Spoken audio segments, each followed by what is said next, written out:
Yeah, because we dropped the ball. All right, look, you're wilding out. Drop We the ball. got Don't Luis drop back the here. record. We got Luis back here. Now you're over here wilding out. So I'm hoping you're a good what do you call him, referee here, Luis. All right, glad to have you again. I'll We're try. on we're on we're on Salient Points number 31. This one's for July 23rd, 2021. I am your host, the host of this fine program, Carlos Macias.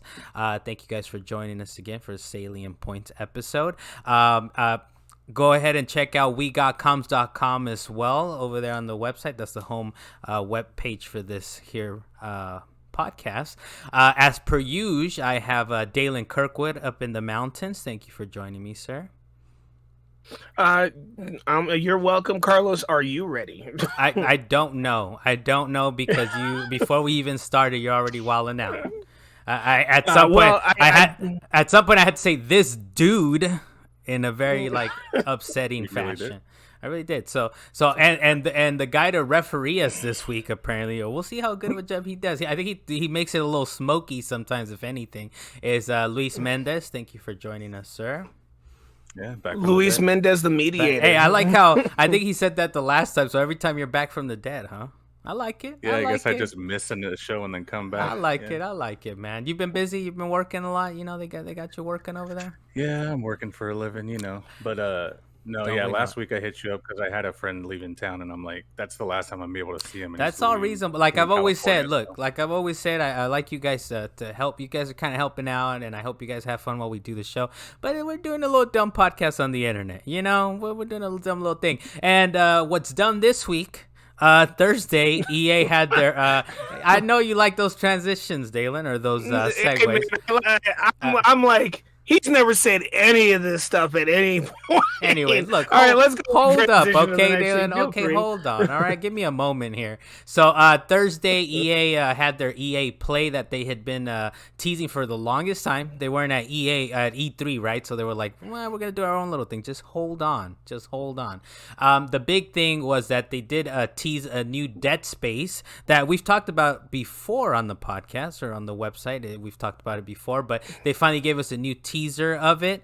It's about like a minute and a half little teaser clip. The cool things about this that came out from what I saw was that it's going to be a next gen exclusive. So that means for PlayStation 5, Xbox Series X, and PC.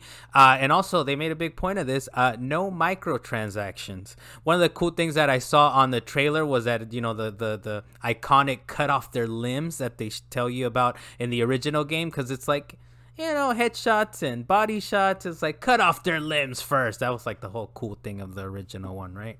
But we'll start with our guest of honor back from the dead. Luis, what did you think, man? Did you get a chance to look at a teaser?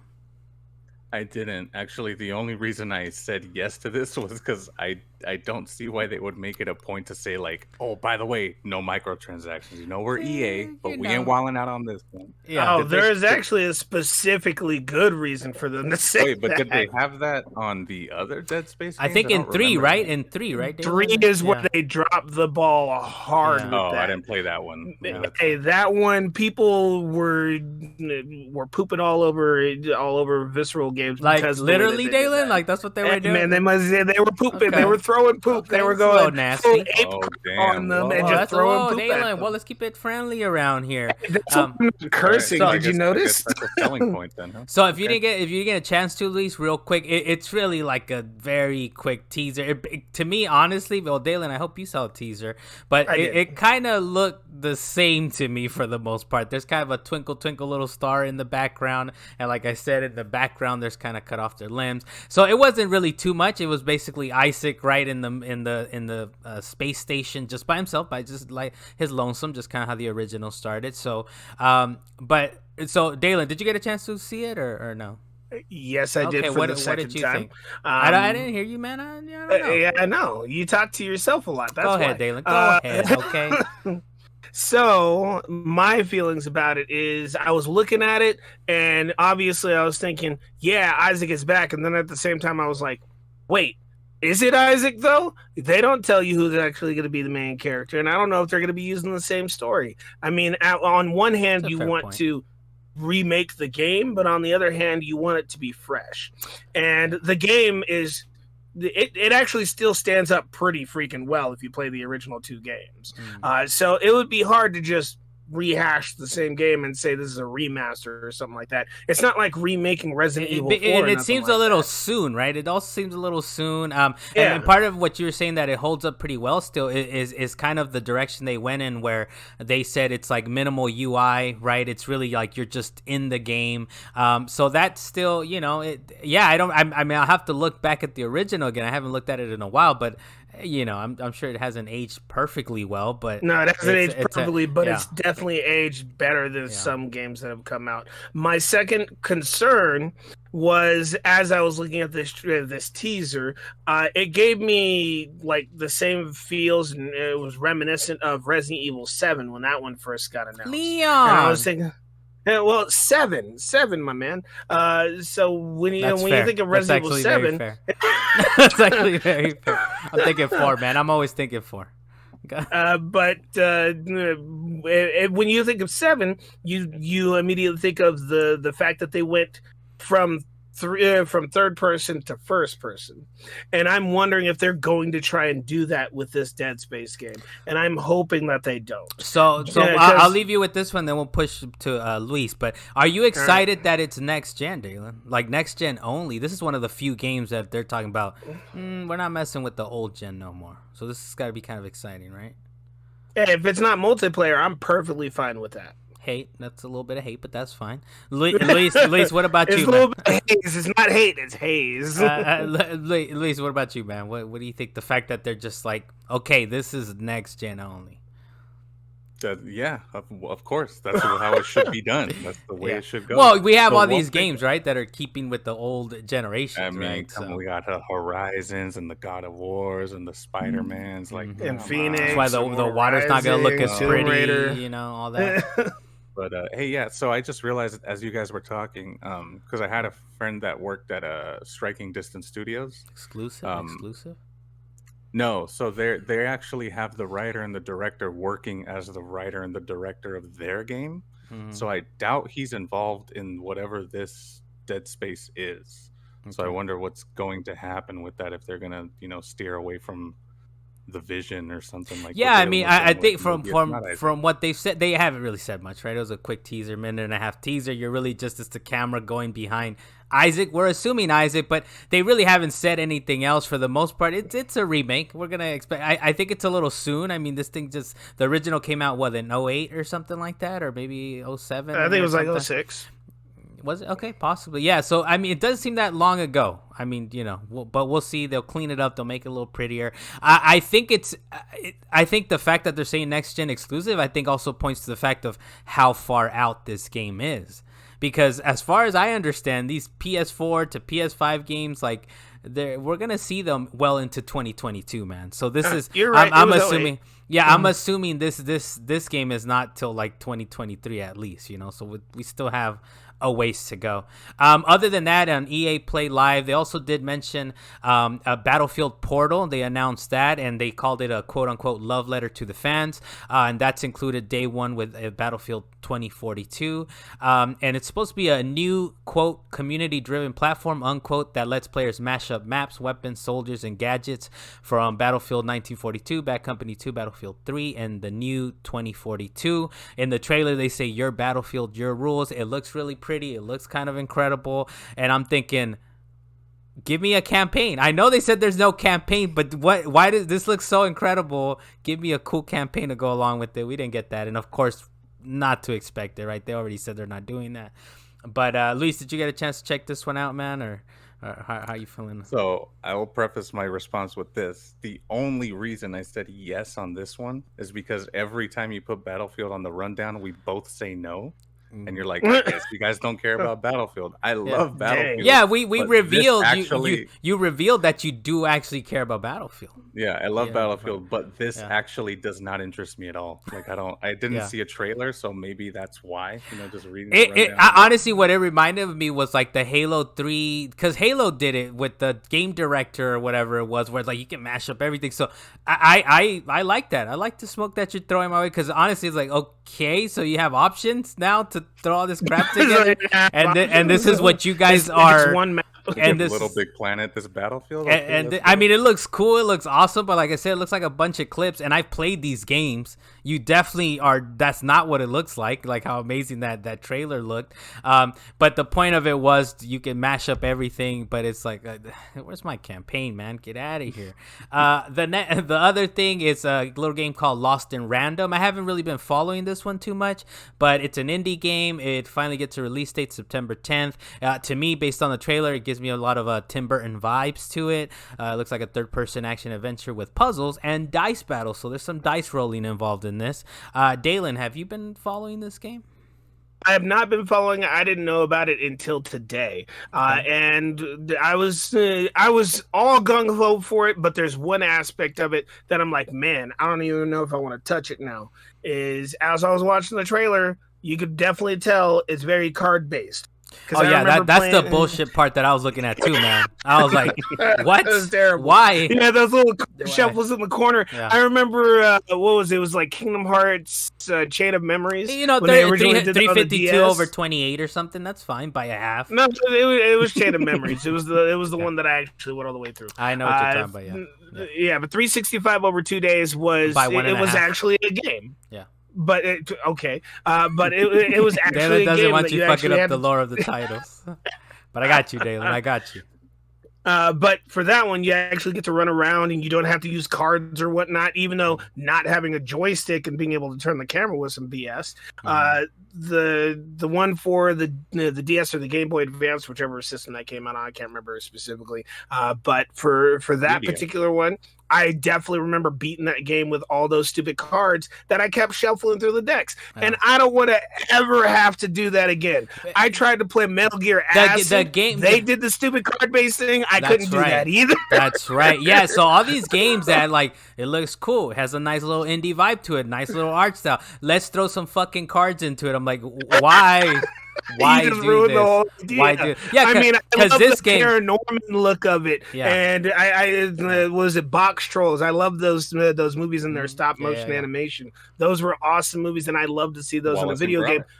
Wallace and Gromit, and this is also why I really wanted to play Psychonauts 2, because it's looking beautiful. But then I see this game, the only point that ruins it for me is those stupid cards. Well, at first it seemed interesting because they were doing dice rolls, right? I was like, oh, okay, that's an interesting point. It's like, wait a minute, they got cards involved too. I remember that Kingdom Hearts game that you were talking about, man. You'd run out of cards. Like, what is this? If you don't have refresh cards, your deck. Yeah, if you don't have cards, you can't do any moves. So it makes no sense, right? But we'll see. I was actually hoping that it would be on Game Pass. I tried to look it up. It doesn't seem like it's coming to Game Pass. So what that means to me, probably not gonna play it, but it looks cool. It looks cool. The other thing, I might just play it simply because of how good it looks. I might actually fight through that one because of how good it looks. Back, not gonna like it, Dalen. Report back. Just let me know. I definitely don't want to be first in line to check that out. The other thing, real quick, they did announce Grid Legends, which is a Codemasters racing game, is coming in 2022. It features a quote classic underdog tale for story mode. And yeah, I looked at the trailer. It's like live action clips, man, that are like cheesy as hell. I'm down for that. I'm down for that. I like any time that they put dumb little story modes in games that probably don't need them. Like say Madden had a story mode. Knockout Kings, I believe, had a story mode, and they're short. They're like 5-hour little story modes. I'm like, so I'm kind of down for this. It looks dumb, goofy. I'll gamefly it. It looks dumb. I'll gamefly it. It looks cool, and I'm always up for an underdog story. I don't know if you know, Dalen, but I think Luis knows this. Like when I watch sports, I'm all about the underdog. I'm always like, I'm hoping the underdog wins. So I'm looking forward to this game. We're gonna move. You've obviously seen Need for Speed. I watched some of it actually. I was in the wherever we were staying out in Vegas. It was on, and I was like, I might as well watch this. I guess it's on. That movie is dumb, man. I love. No, I'm not talking about the movie because what you're looking at for this game is like with Underground and all that stuff. The in-game play, and then they have their stupid little cutscenes that I'm sure is going to be cheesily connected to whatever's happening. I did play some of that. Whichever the one had that, I remember. Yeah, I played multiple some of them had that. Okay, but one of them it's that I played. Always terrible. Maybe I'll check it out then. That just kind of as a primer to this one. This one's not out till 2022. So Dan, we'll move on to what the big story for you was this past week. If you can break that down for us, sir. Sorry, I ended up at the bottom of this list because you didn't actually remove any of these links. So good job cleaning up. What? Okay, Dalen. People don't know what you're talking about, but good job. Yeah, no, they don't need to know what I'm talking about in this case. I'm just going to call you out on that. Makes Carlos, no sense. So Dalen, what's so, going on? So what is happening in this case is news for Amazon Games. They're out there killing some of the high-end PC graphics cards, and I think this is terrible. Allegedly. Allegedly. I don't know if you know what? Is that your counter, Dalen? So I'm going to come in. That's my counter. Uh-huh. All right, so Amazon Games, their upcoming MMO game, New World, actually launched its closed beta. They actually did have an alpha previous to this, and that's actually very important to this whole story, is that right after the beta came out, there were rolling reports across the internet saying the EVGA RTX 3090 video cards, which cost somewhere between $1,000 to $2,000. How much did you buy it for, while Dalen? you're playing the game? How much? Tell the people how much you bought it for. Tell them. $0. That's how much I bought it for. Hey, I bought it for $0. If you bought it on credit, you owe that money at some point. That money comes due at some point. Okay, so you know what? I'm not gonna go to that story because you're trying to get me caught up, Carlos. Why? Why? You said it cost you $0, and I'm pretty sure it cost you $0. But right now, the graphics card that I have, which is an EVGA graphics card, is currently going for about $900, and I originally picked it up for $1,200. And no, I actually paid for those outright at the time. So not zero. There you go. That's how I'm going to say it. No, the price of a graphics card is not $0. But the 3090 RTX is one of the most powerful graphics cards that are even out there. So imagine you just bought yourself the new graphics card that came out like beginning of this year. You start up a brand new game that you're just ready to play, and suddenly your fan kicks into high gear like your PlayStation 4 did, like it was gonna like a wind tunnel, off. that wind tunnel. And it was about to meet Elon Musk's Tesla up in space as well. But then you hear a pop, and suddenly your screen goes black. How would you feel? I would be upset, especially because this is PC Master Race. PC Master Race. Especially if you allegedly paid, $1,200 for or it. $0. Yeah. So allegedly somewhere between $800 to $1,200. But the problem for this popping sound and the screen going black, it seems to just be isolated to the EVGA GeForce RTX 3090 cards. So specifically the brand EVGA, which kind of upsets me because they're the more what is the word that I'm looking for? When they're the more economical in pricing when it comes to buying graphics cards. Mm-hmm. So when you have a super high-end graphics card that's just busting on you when you just got it and trying to play a new game, I'm going to be a little upset. So with these graphics card busting, and Amazon coming out saying it's just these specific. Come on, Dalen. Can we be careful? Can we be careful around here? Say it correctly. It's fine. Come on, Dalen. Can we be careful? But Amazon Games, they ended up denying that their games were bricking these RTX 3090 graphics cards. And they put out a statement saying the New World closed beta is safe to play, but in order to further reassure players, we will implement a patch today that caps frames per second on our menu screen. So what I like about this is not the reason that things are breaking, then why are you capping it? Yeah, that's exactly what I'm thinking too, man. It's like, wait, no, it wasn't that, but hold on, we're gonna give you a little update because while you're in the menu, that thing is running at 90,000 frames per second, and that's what's blowing out your graphics card. PCMasterRace.com. So for other people, they have suggested that you go into the BIOS when you first boot your computer and change your graphics card to a frame cap. And I'm like, why would I do that? That's not why I bought my graphics card. That's why I don't play. Simple as that, Carlos. It's as simple as that. Let me be in the menu, not know what's happening, but this shit is 90,000 frames. Apparently, is what I'm looking at. Wasn't that happening to you with like some crappy ass like 2D pixel? Oh yeah, I was playing. No, it wasn't crappy. It was a good game. Cyber Shadow, I think. It's a pretty good game. Oh, okay. But a recent game that you my played. Xbox One S, the old one, was working perfectly fine, yet I'm trying to run it on PC and it looks like it's running at half frames. And then I look at the little frame rates and it says 5,000. I'm like, why? Like, why is this happening? So that frame cap, you gotta have a cap sometimes, man. My eyes don't follow it like that. My graphics card don't move that fast. Look, honestly, to me, this is why it's, fuck PCs. You know, I mean, what more proof do you need? What more proof do you need that it's gonna bust your $1,000 card that some people have to track down allegedly? But let's put an update. But let's put an update to the allegedly we were bricking your card. But.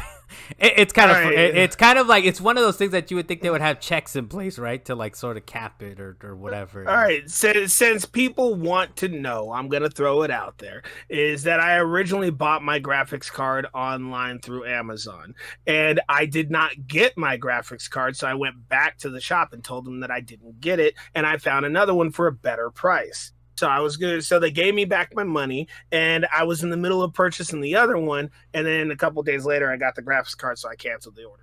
Look, I was just messing with you, Dalen, but I do like that we have the receipts on record now. Yeah, that's what happened. Luis, any thoughts on this before we move on? No, I mean, I know you guys are throwing a bit of smoke to they put an update, even though they're like everything's fine. I mean, that stuff is simple enough to do. So I do think it's more of like I mean, obviously this is happening to people with some sort of what do you call it? They're able to reproduce this pretty consistently, right? Yeah. And they say it's the main menu. I mean, everyone goes to the main menu. But it's simple enough to do something like that. You gotta be in the main menu at some point during your gameplay. But loading the BIOS. It's got to. Luis, you're a developer, right? There's got to be some kind of checklist or something, right, before the thing goes out that Well, so I've worked in smaller teams, and a lot of the projects I've worked on haven't been PC exclusive. Okay. So we kind of just go like, we basically can only afford, our budget can only afford us like, okay, we got like a crappy PC and like what our target platform is. Yeah. And that's it. Everything in the middle, we're just like, we hope that shit works. Like we just don't. I got you. I like that. But I will say this real quick, Dalen, for this one. So this is one of those cases against like having unlimited frames, right? Like this is really what it is, right? I don't know if that was going to be your point, Dalen, but like to be clear, this is let's have unlimited cap. There is no cap on the frames. Like, well, now you're gonna blow out your card. Go ahead, Dalen, before we move on to Luis's point. No, I was just gonna say my concern here is not the new MMO that came out. So don't get me wrong. If it specifically happened for this new MMO and these graphics cards were breaking, even if there were other graphics cards that were breaking, the fact is it only happened with this one game. But my problem here is it really just EVGA? Because if it's on EVGA's part, then it seems to me like they actually had a problem with the built graphics card that they have.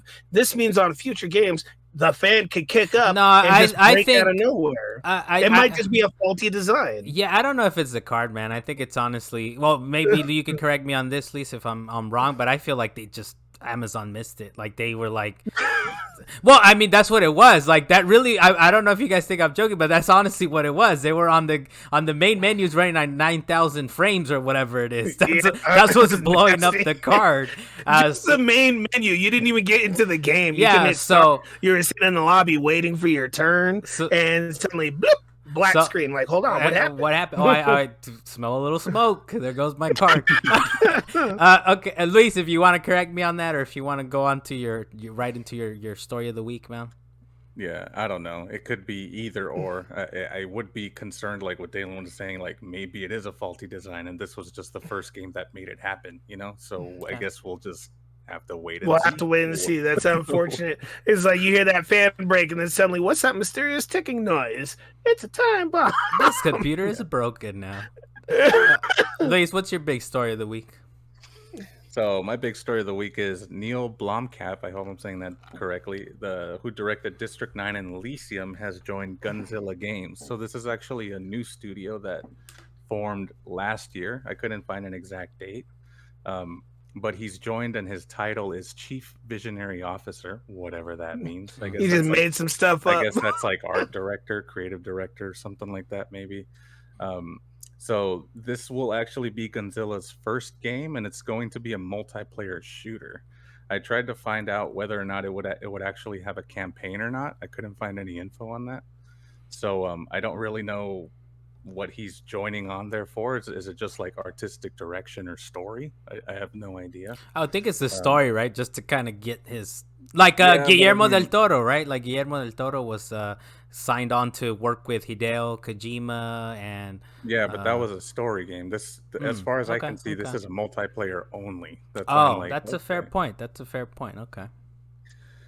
So yeah, the development team includes devs that have worked at Crytek, Ubisoft, whatever, and EA, and Blomkamp.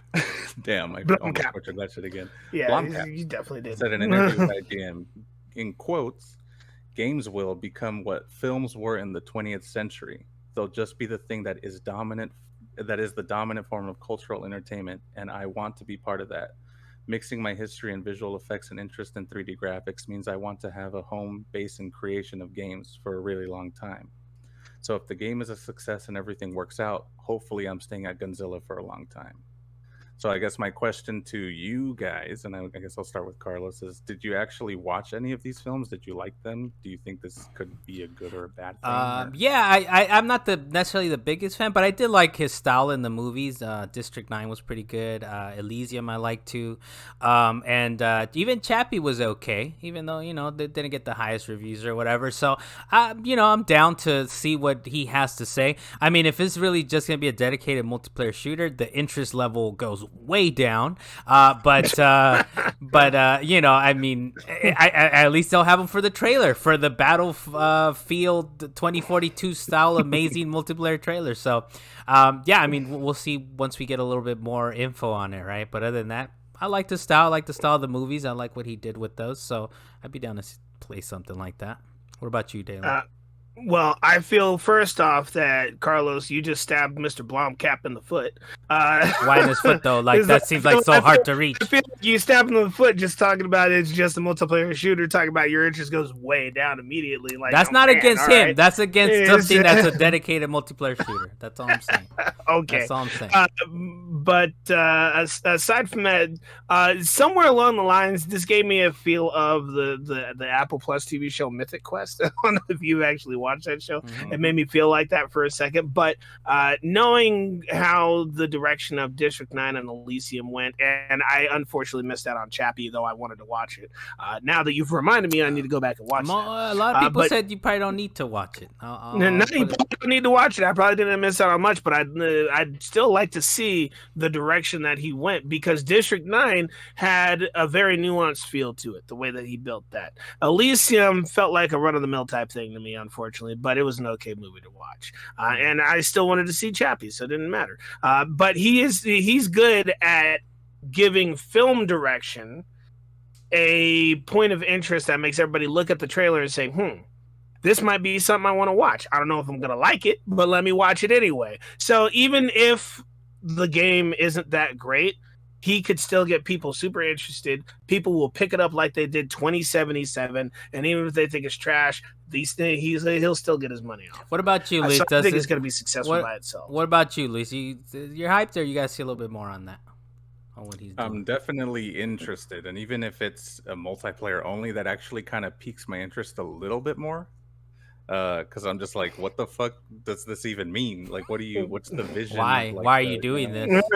Why are you doing this? But yeah, this is where we differ, Luis. I personally have loved all of his films: Chappie, Elysium, District 9. So they're pretty cool. They got like sort of a dystopian kind of thing, but with a little dash of hope. With a little dash of hope, I feel, right? Tiny. A little tiny dash. It was really bleak. I don't know what you're talking about. Dash of hope there. Yeah, David, I said a dash, man. I didn't say it's like 5%. 100% hope, You dude. didn't say it was a fucking feel good story. Yeah, I didn't say it was like the uplifting story of the decade of the century or nothing. I said It wasn't 17% honey sauce. a little dash of hope. 5% hope. Yeah, exactly. A little dash of hope. For the rest of the other stories of the week, this was kind of a big one. The only reason it's not higher is because I kind of don't know what to say on it. But the California Department of Fair Employment and Housing, that's a mouthful, filed a lawsuit against Activision Blizzard. Part of the lawsuit says that they're accusing the company of having a quote-unquote pervasive frat boy culture. One of the little nastier details, or, just kind of one of the little makes your skin crawl, I guess, is that they in the lawsuit, it also said that some of the male workers engaged in what they called quote-unquote cube crawls, where they basically drank excessively and they behaved inappropriately toward female coworkers. So, and then came in the next day with a hangover. So it's some of those stuff. It reminds you of the whole, I don't know if it was like what was it, NBC or whatever, the executives, like that there was one guy that had when someone walked into his office, he actually had a button under his desk to lock the door behind the person that came into it. So, I mean, it's not exactly... Epstein? I think that was Epstein, wasn't it? It's somehow involved, man. So it's a little gross. It's all kind of some accountability stuff, which is kind of good. But it shows you just how widespread it is across everything, right? Across any industry. I know Activision was ready with the statement. They said, quote, "The DFEH includes distorted and in many cases false descriptions of Blizzard's past. We have been extremely cooperative with the DFEH throughout their investigation, including providing them with extensive data and ample documentation, but they refused to inform us what issues they perceived. We take every allegation seriously and investigate all claims. In cases related to misconduct, action was taken to address the issue." One of the interesting things in the statement, which, look, that's why it's a lawsuit, right? They got to investigate it, and they should investigate it. They should listen to the claims and the lawsuit. But they didn't say it didn't happen. Right, so they said we fixed this stuff. I don't know if that's how you guys feel about it. Dalen, we'll go with you first, and then Luis. How do you feel about this, man? This whole lawsuit that's come about. It's watered down responses like that makes me want to break a laptop over one of their executives' heads. It's one of those things that for a fact it's happening. Then the company will turn around. Well, I'm not even saying metaphorically. I'm saying it straight on. If these people actually know these things are happening, they've confronted these executives on multiple occasions, especially even during big events like BlizzCon, seeing these people walk around and act super inappropriate to women on the floor, and then had multiple talking about just calm down. You're being too friendly.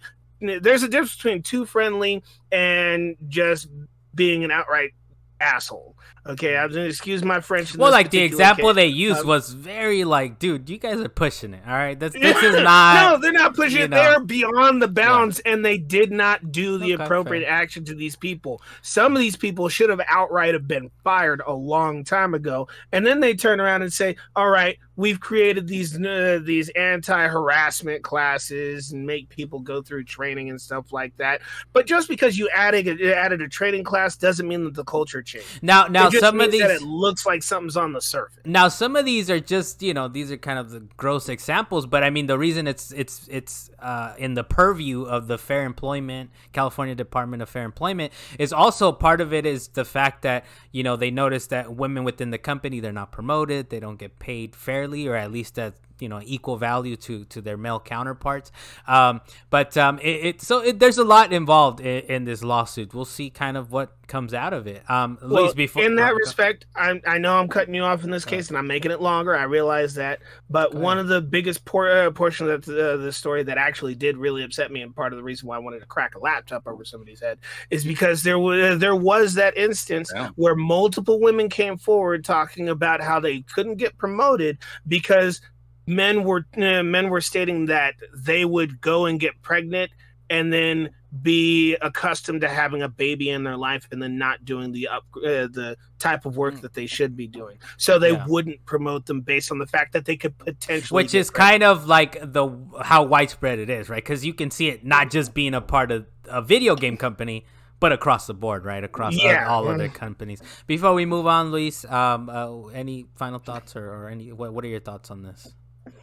Yeah, I don't know. I can't say I've had a similar experience where places that I have worked. I mean, drinking in the workplace, or at least with workplace friends, and then coming back to the office, or like workplace hosted drinking events, are pretty common in visual effects and games, and even in the studios that I worked at. And in the cases where there was some sort of sexual harassment or anything like that, it was addressed pretty instantly. At least in my experience. So that means you had some good executives where you were going. Also, on top of that, pretty much every studio I've worked on, the project lead, manager of the department, whatever, basically the highest person in the department I worked in, was always female. So that has something to do with it, right? That has to, not everything to do with it, but it kind of can give a tone, right? You can kind of set a tone in that way. Well, I think what Luis is getting at is the fact that it was already there. You already had that hierarchy that somewhere along the way, women were able to progress in the studios that you started working for. So you didn't really see that type of culture growing there, right? Well, yeah, no, and like I don't let them put words in your mouth, Luis. Don't let them do it. You say what you mean. I'm just spitting truth. Don't get mad, Carlos. That's fair. It seems like he just reiterated what I said. Yeah, that's basically what it was. But what was I gonna say? Damn, now I lost my train of thought.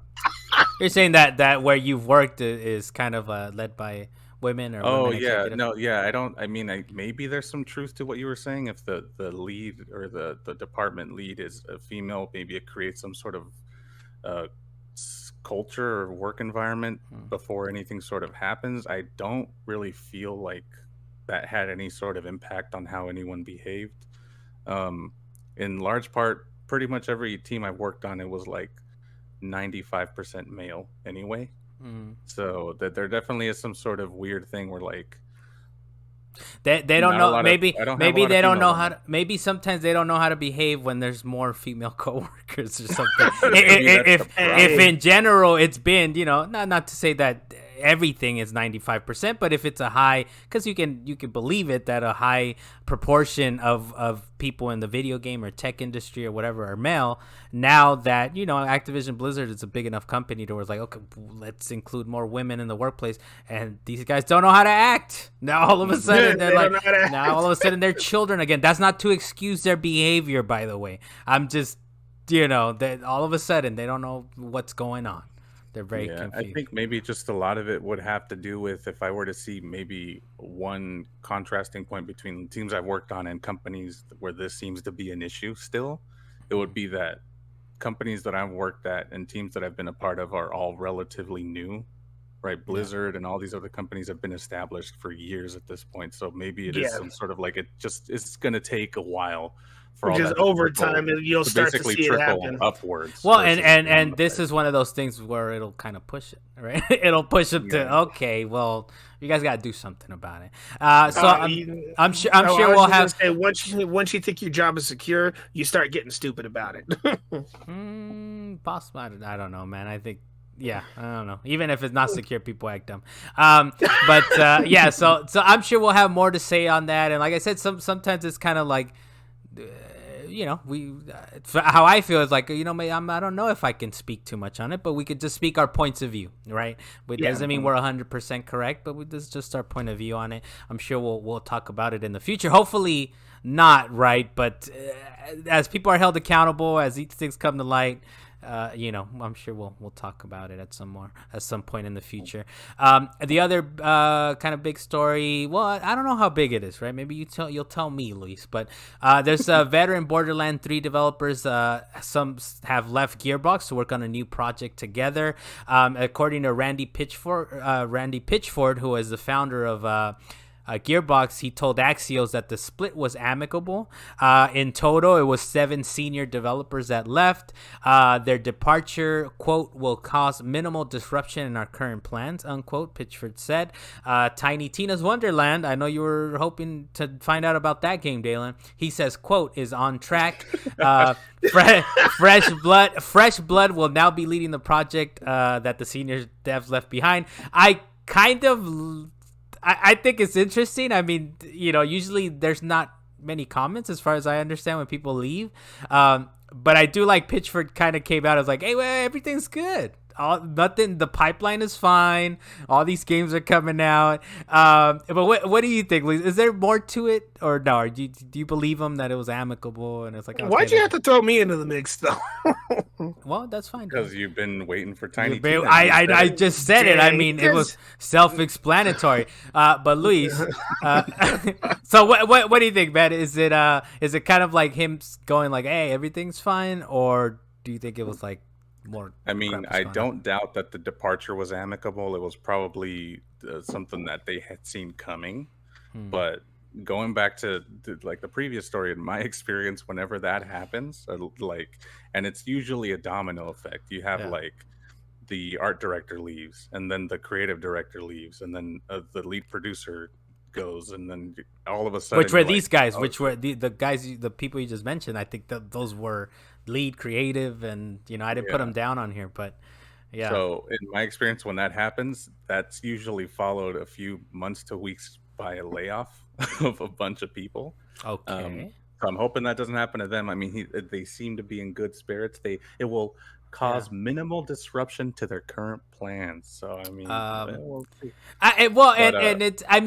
Borderlands sold really well, right? But I mean, at some point it dries up, right? Those fortunes dry. But from what I understand, that they've been doing pretty well. So maybe it's not necessarily the layout. Maybe it is. I don't know. But maybe it was them reading the tea leaves, right? And they were like, we got to get out of here. Or maybe they were just like, I'm done. Because it's interesting that they're leaving like in the middle of a project, right? You would assume like at the end of a project, okay, that's the end of that. I'm going to move on, right? So I'm sure we'll hear more about it. Yeah. The other studio I know that happened in recent history was Naughty Dog during the development of The Last of Us 2. And there's a few developers that I follow on Twitter that had worked there that no longer do. And they had said things, I'm kind of summarizing it a bit, but just like they basically left because the whole thing was in shambles, being led by new blood. Like they put these young guns in positions that were meant for the senior devs, and everything was just sort of screwed up. They had to like figure out the pipeline again. So I don't know. Hopefully it is what they're saying, and that everything's gonna smooth sailing. But I mean, you never know. I guess. I mean, Tiny Tina is quote unquote on track. If it's off track, then we know shit went down.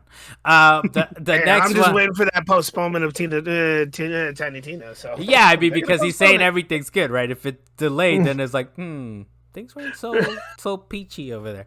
The next thing we have on here is Respawn is working on a new single player game in a quote unquote unique universe, according to job postings.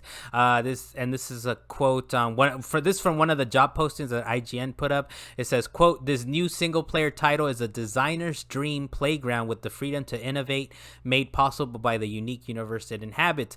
To me, the key words here is single player game. Single player shooter, I'm assuming. Oh, I guess they didn't say shooter, huh? I'm Respawn, right? They worked on Titanfall. I'm assuming it has to be a shooter.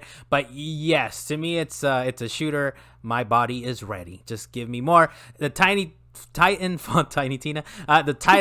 2 campaign.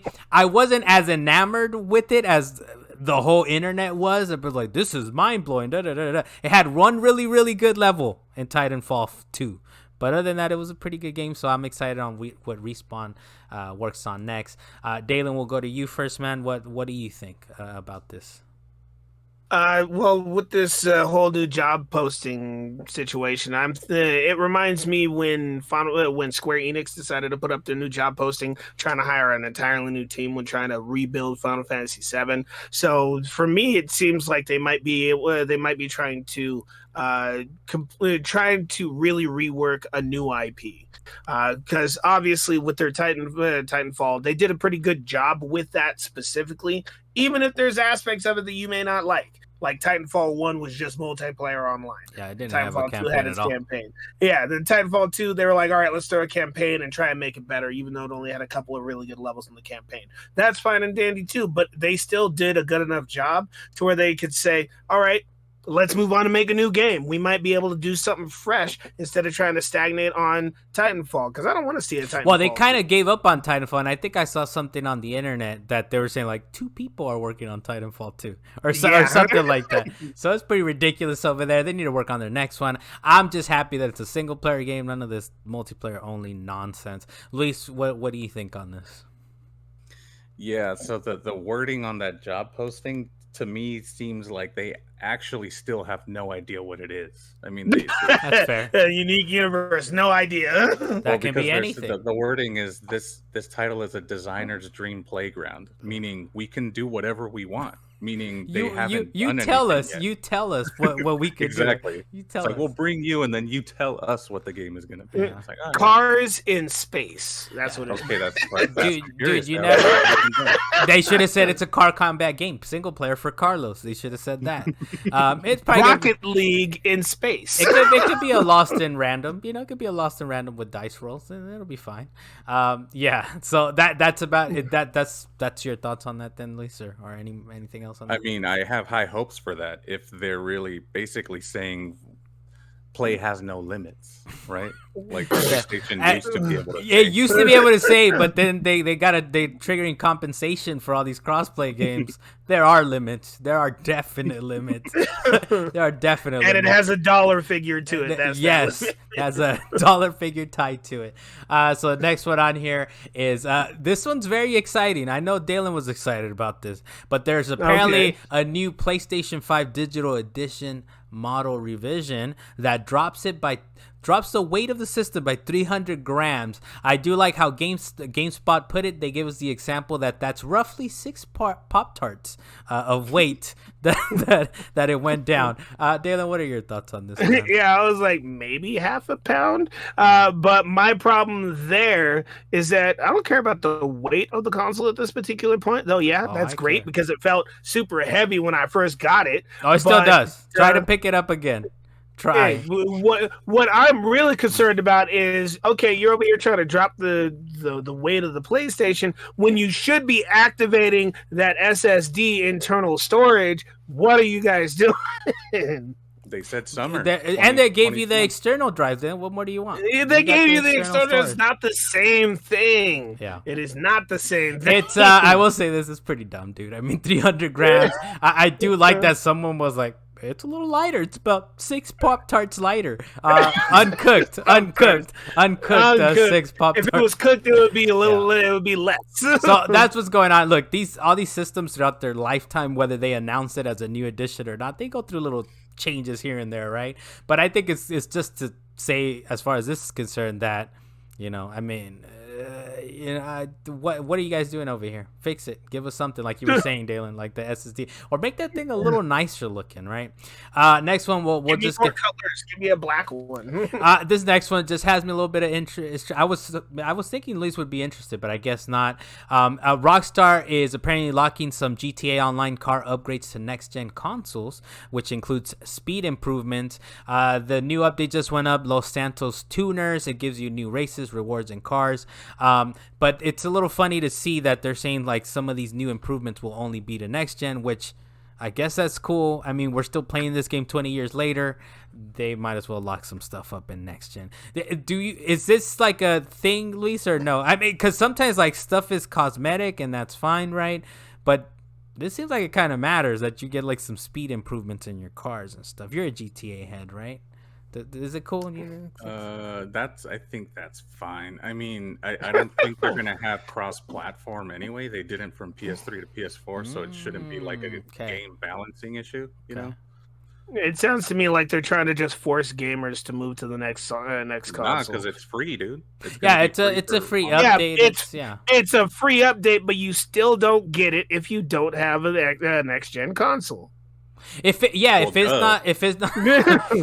not hit you. Hey. Yeah, it's a duh. That's my point. My point being is that they did this specifically to say, all right, we're gonna give you guys free stuff, but you have to get the new system. And then you got those people out there that are like, no, I need this new stuff. So now I need to spend $500, $600 on a system right now. I think, like how Carlos said, do you I really need to get think an anyone's Xbox going right to buy a now for PlayStation Halo. 5 to get a slightly faster car?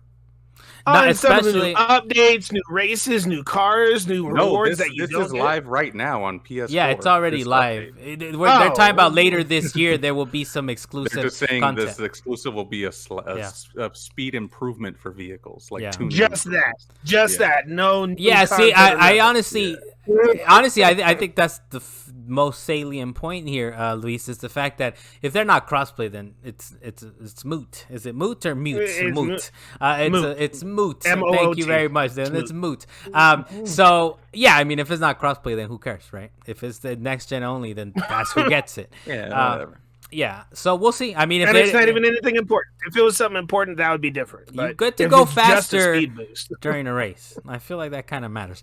But we'll see what happens when it drops later this year. Those new updates. We're getting the game again, 3 generations on, but that's fine. Whatever. That's why Final Fantasy X could do it. So GTA could do it. That's why we don't get Red Dead Redemption 2 is going to come out like 7 times. We're not even worried about that. Wow. So Nintendo also this past week denies that the new Switch OLED model, official name, does yield higher profit margins. They actually said that the profit margins are lower on the OLED model versus the Switch Reg, as I'm calling it. The interesting part here is that they never comment on rumors and speculation. Are you guys making more money on this or that? So I feel like this kind of they got a little hurt by this. As I put it in the rundown, this hurt them a little bit in the buttocks. I think they had to come out and say, no, that's not what's happening, man. This is costing us quite a bit of money. That was one statement. The other one was that there is no new Switch model to be announced anytime soon, but they're just full of it. I'm sure we'll see the next Switch 2.0 or whatever it is next year or the following year. At least, what are your thoughts on this? Did they have to come out and be like, whoa, hold your horses? We're not making that much on it. or compared to the first one anyways, the regular edition. Yeah, I mean, it depends on, I guess, on how they said it or why they felt they needed to say anything, because it does seem like, if you do the math, right, they are making more money on this one in comparison to the other models. Yeah, right? How much does a non-4K, which we learned does not require 4K for it to be considered OLED? How much more does it really cost them, dude? I mean, it can't cost them. I mean, they got a slightly 50. bigger kickstand. They said better speakers, but didn't say exactly how or why. Yeah. And the screen, it's got the same as drifting Joy-Cons. It's the same thing. Same as drifting. I feel, they didn't come out like, was it the Steam Deck? They're like, whoa, we did things to make sure these didn't drift. Oh, that. And like I had stated in the last episode I was on with the dock, that it's going to like 3 cost weeks ago. the same, right? Yeah. It was last week. It was 2 weeks ago. Okay. No, give them a chance, man. Give them a chance to return from the dead. But it's the same. It's a dock with that Ethernet adapter, which costs more than just buying the adapter separately, right? So they've got to be making a profit on that too, dude. So, it's a profit deal, dude. For Nintendo, it's always been a profit deal. The Switch was probably profitable right from the beginning. So it's a little, you could kind of believe that they're saying like, oh, we're pushing the boundaries to see for a Switch 2.0 if people are willing to pay $400 or whatever it is, but I mean, whatever it is, they're making a profit, right? And they're re-energizing the Switch, right? So even if it's they didn't go into numbers, they should have gone into numbers. They're like, well, look, we make 1 cent more on the Switch Reg, right? They didn't say nothing like that. So I'm assuming they do make it. I don't know what their criteria is to say that that's not true. Maybe it's a percentage thing, or like I said, a couple pennies, and they feel like strongly. I was like, no, hey, we're making less on it. Dalen, you put redacted. I don't know if you were interested in comment or not. Yeah, I am. I feel like this is a Switch bait, being that they created these larger screens with the idea that it wasn't actually going to cost them much more money to actually create these, and they had no real advancements of this version of the system.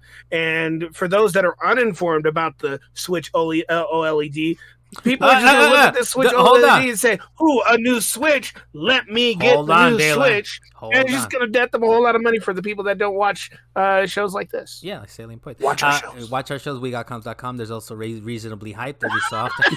But Plugs. But real quick, Dalen, Switch OLED model with the TM, with the trademark at the end of that, man. That's the official name. Switch OLED model. All right, please. Official. So that that's the BS this past week. Well, actually, there was a couple serious stories in there, so it's not all BS.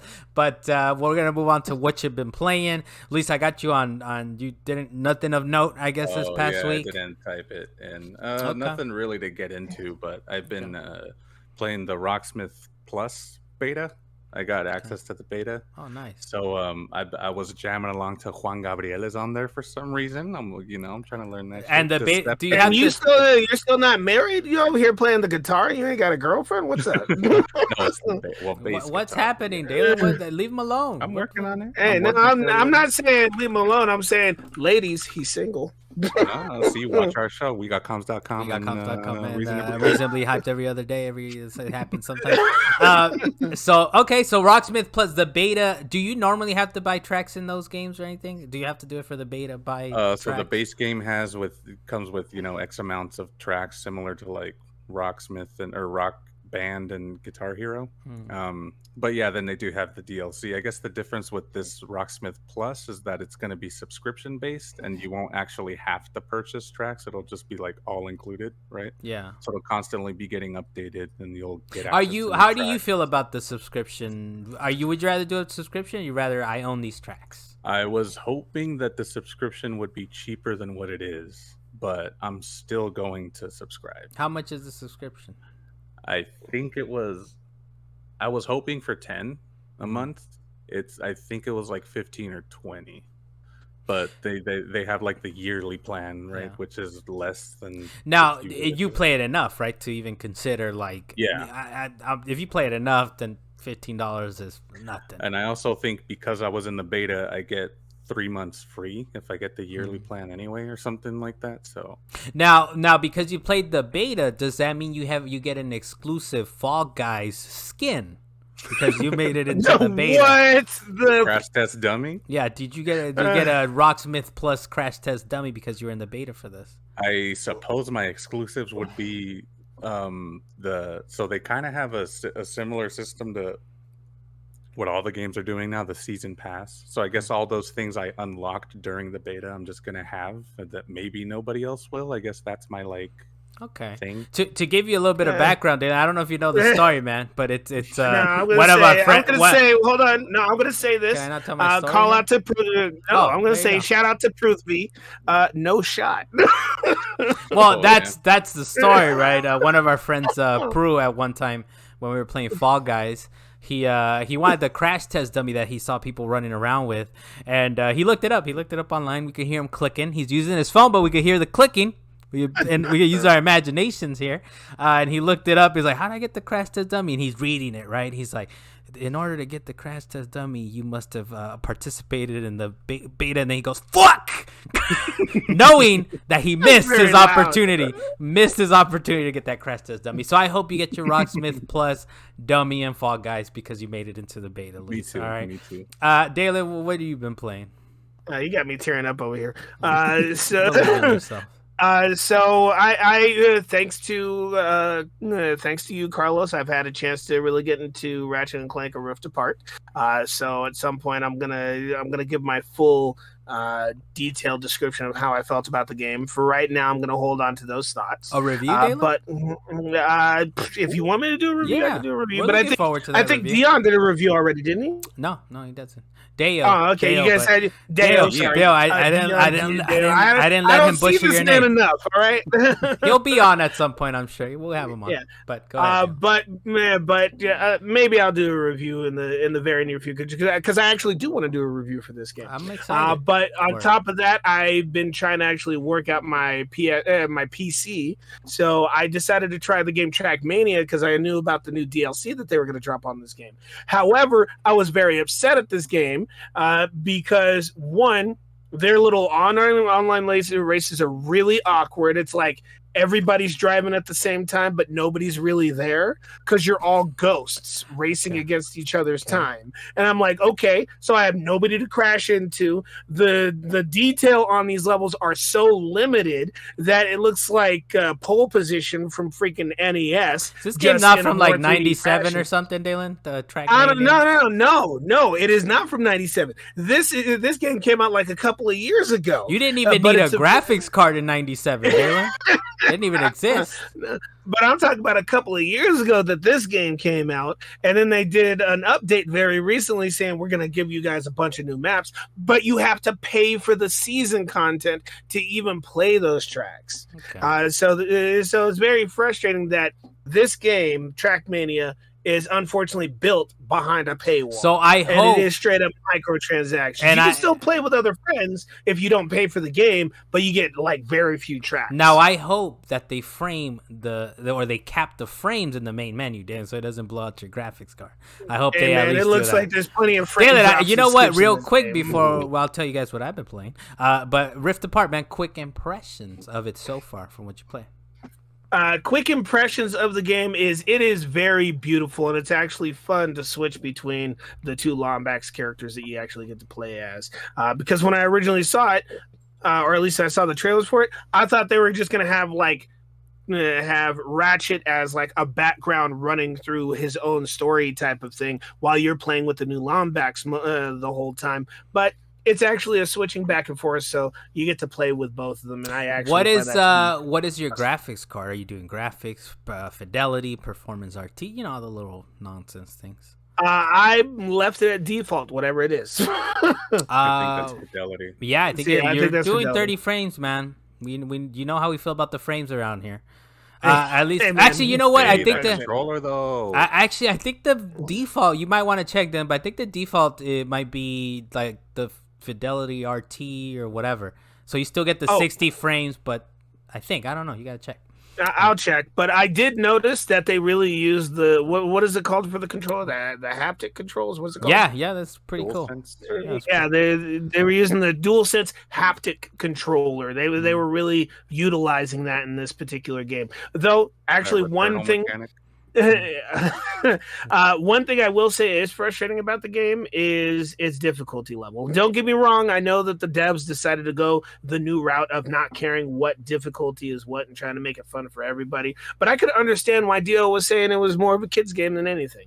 I was upset at him for calling it a kid's game. Go back and listen to that Reasonable Doubt. And I'm like, stop saying that. I can understand why he called it that. Well, but they do have they have like 6 different difficulty levels, Dan, so don't be trying to blame them on that. No, blame yourself for not going the hardest route. They don't really have major difficulty levels in that game. It's just, even if you change it, you could still actually go through your PlayStation menu, and it'll still tell you how to do stuff. What does that have to do with the 6 different difficulty options? Dan, we got the receipts here. That's we got the receipts. PlayStation published game. There you go. Look, I hope you have fun with it. It doesn't feel different enough. I hope you have fun with it, Dan. It's not a very long game. If you care to platinum it doesn't take you very much longer either. I enjoyed that part of it. So we'll hear some more impressions from you on that end.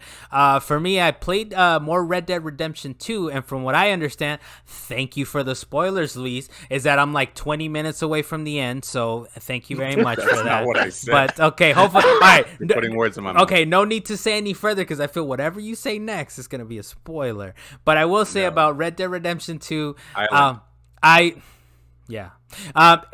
Dead Redemption 2, it takes some patience to get into it, and I think I saw either you tweeted it or said it on a podcast or somewhere, Luis, that is like, damn, I forgot how long it takes to get into the action, and I feel you 100%, man, because I'm like, I don't know how many hours, just 20 hours in or something. I don't know. It's a long game. But now I'm like excited. I'm like, let's go. Let me go to the next mission. I'm ready to go. Okay, what happens next to this crew?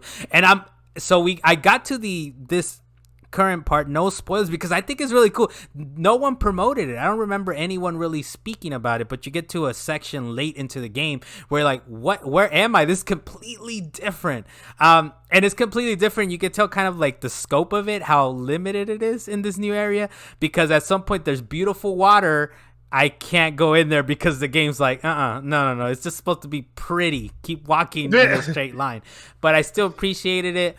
And I do appreciate the twist and turns the story takes you, man. And there's actual, I mean, I'm telling you, 20 hours in the game, right? And it's an action game. It's not like an RPG, right? It has RPG elements, but it's not an RPG game, right? You can get a haircut. I'm clean shaven and all that and stuff. But the story, the way that it follows through, and the maturity of the characters, and you start, you know, because when you play a lot of these games, it's kind of like they do like very quick, like, oh, now it's this, now it's that, it doesn't mature. It doesn't have that sense of like, oh, okay, whoa, now we're feeling a little different. Now this character's doing things out of character. I'm really enjoying it, man. I think, let me get this right, but I feel at some point you said this is actually, you like this game more than Last of Us 2, Luis, or am I incorrect on this? Yes, as of right now, my ranking is Red Dead 2 is probably my favorite game of all time. And, you know, and I was thinking, because I know how much you like Last of Us 2, and you know how like it's high up there. It was our top 5, Dalen, right? Our top 5 WeGotComs.com game of the year. Yeah, but at some point, Luis was like, "No, I don't really like Last of Us 2." Well, no. Wait a minute. I vaguely recall him saying something. Okay, so real quick. So to me was I was like, Luis said Last of Us 2. He holds it in high regard. So how can it be better? And playing like the first few hours of Red Dead Redemption 2, I was like, this guy's tripping. Now that I'm into it, now that I'm like towards the end, I guess, you know, kind of towards the last acts of the game, I'm like, I see it. And actually, it's one of those things where I don't like to say it's like gameplay is everything, but gameplay kind of is everything. You know, we are playing games, right? But in Red Dead Redemption 2, it's like you don't get bored doing some of these actions. Like, they're not tedious. They're like, I'm about to get into a shootout, and they deliver too. Like, we're about to blow some shit up. And it's really cool. It's never like tedious. Yeah, some of the inertia and some of the physics in the game you get used to it, right? You get used to some of that, but it's really cool, and it's always in the service of the game and the service of the story that I'm really enjoying. Maybe we could do a little spoiler cast at some point or something once it's over, Lisa, if you're up for that. Right. The other game, I think I'm at the end of it too, even though they're throwing a little twist on me. I kind of hope they're not flipping the map on me like Castlevania. You guys remember Castlevania? Oh, I remember Symphony of the Night. Yes, exactly what you're going to talk so about. I'm like, okay, so the game, if you guys never played the World Ends With You, it's a game where it's like set up over like a few different days, of like over 7 days, and I actually got to the 7th day, and then they're like, you're gonna go through it again. I was like, what? Did you guys flip the map on me right now? What is this nonsense? I thought I was at the end of it.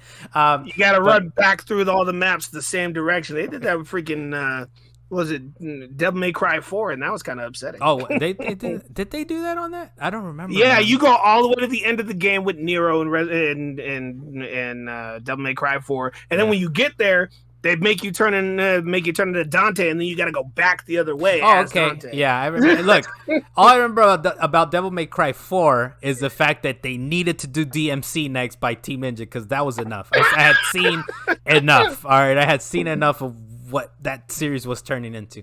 But yeah, The World Ends With You. I've been playing it lately because I was like, all right, the new one is coming out next week, Neo, The World Ends With You. And it looks like that one's a little different. I don't know if you've seen the footage of that, Dalen, but it looks like it is more third-person-y. I feel like it has sort of the same vibe that you use pins and all this other stuff. The combat is still kind of trash, man. I got to be honest with you. It's still, as far as the DS one, because you just swipe around a whole bunch. And at some point, it's like, that's not the move I'm trying to do right now at all. But I like it. The story's a little emo-ish and all that, but it's kind of like a Kingdom Hearts. But they were like, we can put it on the DS and you can swipe a Kingdom lot. Hearts, but worse. Yeah, so I like it enough. I like it enough. I should be done with it pretty soon. But that's that. The poor man's Kingdom Hearts. For what you've been playing. And for the Zinger this week, I don't know if you guys know. I don't know if you guys use it for work. We've considered using it ourselves. It's called Zoom. I don't know if you've heard of Zoom, but they added multiplayer. They added multiplayer games. It's not the ones you want. Well, maybe the first one. They did add LGN Poker, so you can play poker on there. They added Werewolf with Friends, which I'm assuming is sort of like a play on Werewolves Within. Heads Up, which I guess Ellen made famous. Just Say the Word. It's a word guessing game. And Ask Away, which offers quote-unquote icebreakers. Are you guys hyped about Zoom games? Or do you even... First off, I hate Zoom with a bloody passion, especially after they got hacked. Wow. But Heads Up, I actually have on my phone. I actually do appreciate that game. You're and an yes, Ellen fan? Did make. No, I'm not an Ellen fan, but I know she ended up making it more famous because she made her own version of the game. Don't be a hater. And then Just Say the Word actually sounds more interesting than all those games to me because I like those type of word guessing games like Password and stuff like that. And that's why it's a Zinger, because Dalen's all about these Zoom games. He's all about No, I'm not about the Zoom games. I'm just about the games themselves. I'm a game. Carlos, shut up. Luis, what about you, man? Do you care about these, or what the hell is this? Zoom adding games? Whatever. The poker game, He's a you like whatever. poker, right? I'm whatever about it. Get down with a little bit Yeah, of but I'm poker. not gonna like necessarily start a poker night on Zoom or anything. Let's zoom it up. Let's play poker on Zoom. That's it. So that's it for the show. Actually, hold Oh, go on ahead, before Dalen. you cut us off. I did actually want to bring up to everybody. I do plan on starting a new type of small podcast in regards to watching movies, TV series that I may have watched, or like anime shows, and giving my thoughts on those. It'll be a brief type of thing, kind of like Reasonably Hyped, but playing with the title at this particular time. We're currently teetering on the title of Seen Tit. I like how foolish, so but how classy it is at the same time. So hopefully we'll actually have our first episode up by next week. And if you guys want to tune in, go ahead and check out wegotcoms.com. My favorite thing about this, Dalen, is that I already told you, Dalen, you're going to write the post, you're going to produce it, you're going to record, you're going to do everything. All I'm going to do is crack open a Truly and let's go. But besides that, so we do have, we did get a couple codes. We got a code for Chernobylite, which it looks kind of cool, actually. We should have some coverage of that next week. Also, we got probably another couple codes. We're trying to figure it out, right, Dalen? If we're we're trying to figure out our schedules. Our schedules, we right? Work. Yeah, we work and all this other stuff. So you guys should be seeing a couple of games being covered next week. Chernobylite, I think they just said that it's supposed to be coming out for next gen or PS4, Xbox next month, but so the ones we'll be reviewing is the PC version of it. Other than that, I've been your host, Carlos Macias. Thank you for joining us. Please to go to We.coms and all the rest and check out Dalen's new show that he's going to be producing, doing a great job with. Dalen Kirkwood, thank you for joining me, sir, this week. I'm glad you got my last name correctly because you seemed really confused there for a moment. I was wondering if you were going to get it. Full names are confusing. Luis Mendez, thank you for joining us, sir. Thank you for coming back from the dead for one more show. Yep. I didn't say one last show, right? I said one more show. Yeah. So we'll see you guys next week. That's been Salient Points.